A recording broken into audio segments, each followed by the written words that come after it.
از سلام و ادب و احترام دوستان، تا حالا فکر کردین چرا اسرائیل هر چی ترور میکنه، آدم میکشه، شخصیت هر کاری میکنه، خدا شاده اینا 40,000 تا آدم کشن؟ اگه 40,000 تا گوسفند، حیوان اینجوری سلاخ میکردن صدای همه دنیا در میامد.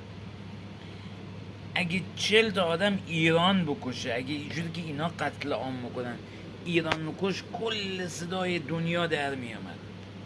روسیه رو دیدین تا حمله کرد اصلا اینا معطل بودن، اصلا انگار منتظر بودن ها.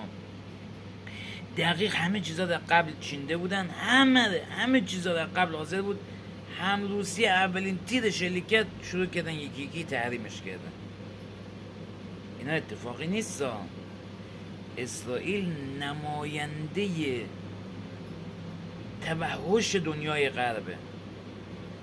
غرب بدون روتوش اسرائیله، به لحاظ توحش و گردن کلفتی و زورگویی.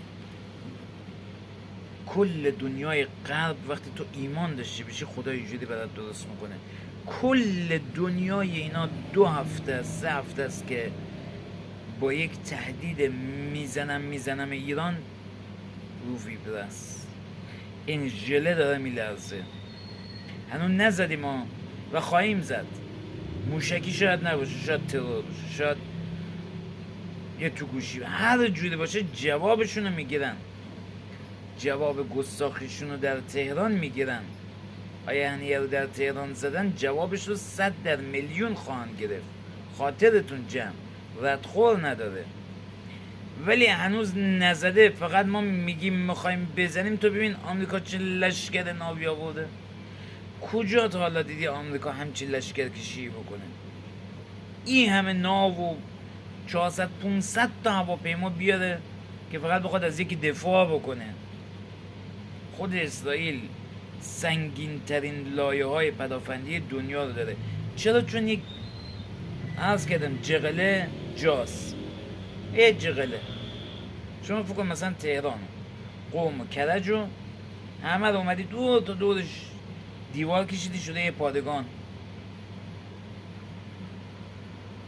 تمام دنیا هم هوا تو دارن، سیاسی، اطلاعاتی، نظامی. بهترین پدافندا هم بهت میدن.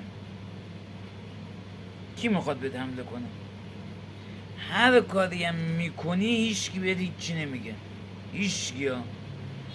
یعنی شما فلسطین که هیچی، لبنان، اون انفجار بندر بیروت لبنان رو برین تو گوگل سرچ کنین. انفجار عظیمی بود که فکر کن نصف لبنان نابود شد. نصف لبنان نابود شد. کار اسرائیل بود. همه هم میدونن. هیچ هم نتونست ثابت کنه، نتونستن کاری بکنه. نخست وزیر قبلی اسقاطی فکر می‌کنم اولمرت بود، دقیقا نمیدونم کی بود، مصاحبه کرده بود با گزارشگر BBC همین 3 روز پیش، شاید مثلا 24 مرداد 25 مرداد 403 بود. بعد گفته بود که همه میدونن کار اسرائیله، میگه هنیه رو توی تهران کشن 10 مرداد 403. بعد گفته بود همه بدونن که چیزی ثابت نمیشه. نمیدی؟ یعنی هر کاری دلشان میخواد میکنن و کسی نمیتونه نه چیزی ثابت کنه. ثابت هم اصلا فلسطینی ها دارن قتل عام میکنن، علنا فلسطینی ها دارن تیکه تیکه میکنن، کسی چیزی نمیتونه بگه. تا می چیزی بگه آمریکا میگه آقا این داره خودش دفاع میکنه. چی از خودش دفاع میکنه؟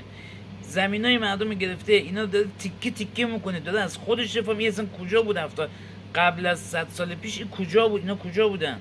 اینا 100 سال آمدن توی منطقه، 70 ساله، 71-2 سال آمدن توی منطقه. قبل او کجا بودن؟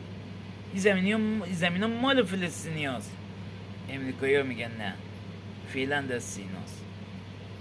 امریکا، انگلیس، فرانسه، آلمان، همشون یه مش متوحش ظاهر زیبای باطن متعفنن.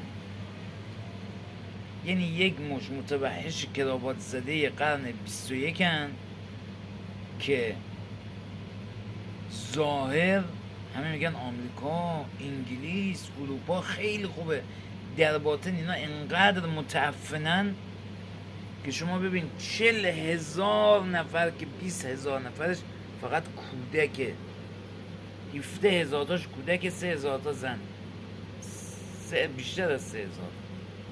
گفتن از 40,000 تا 30,000 تاش زن و بچه بودن.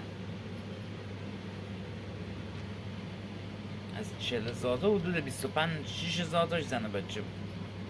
3-4,000 تا حماس بوده، 10,000 تا مرد بود. اینه بیشتر زن و بچه میکشن، یعنی اونا دیگه مردی براشون نمونده. تمام دنیای غرب، تمام این اروپا و امریکا و اینه که از حمایت میکنن و تمام این هیمنه اینا 1 هفته 2 هفته است. امروز 29 مرداد 400 است. 2-3 هفته است با یک انگشت اشاره ایران فقط تهدید کرده، گفته میزنم دارم میلرزم. اسقاطی من میزنم، هر کی منو بزنه من جواب میدم، نابودش میکنم. چرا این کارا میکنه؟ برای که نزننش. و جواب ایران قطعی هر جور باشه و باید قطعی باشه. اگر نباشه اسرائیل دفعه بعد ضربه بدتری خواهد زد که دیگه واقعا هیچ آبرو و حیثیتی برای ایران نمونه. پیروز پاینده و موفق و پایدار باشید. دوستان یه خواهش ازتون دارم، کانال اولمون با 1000 تا ساب و حدود 40-50 هزار تا بازی تو هر لایف بند شد به 2 علت. یکی کپی رایت رعایت نکردیم، یکی دیگه هم داشتیم آموزش برنامه‌های نرم افزاری هک شده و اینا رو میدادیم که یوتیوب گیر داد. این کانال خواهش میکنم ساب کنین تا ما بتونیم لایومون رو برگزار کنیم. فقط 50 تا مشترک نیاز داریم.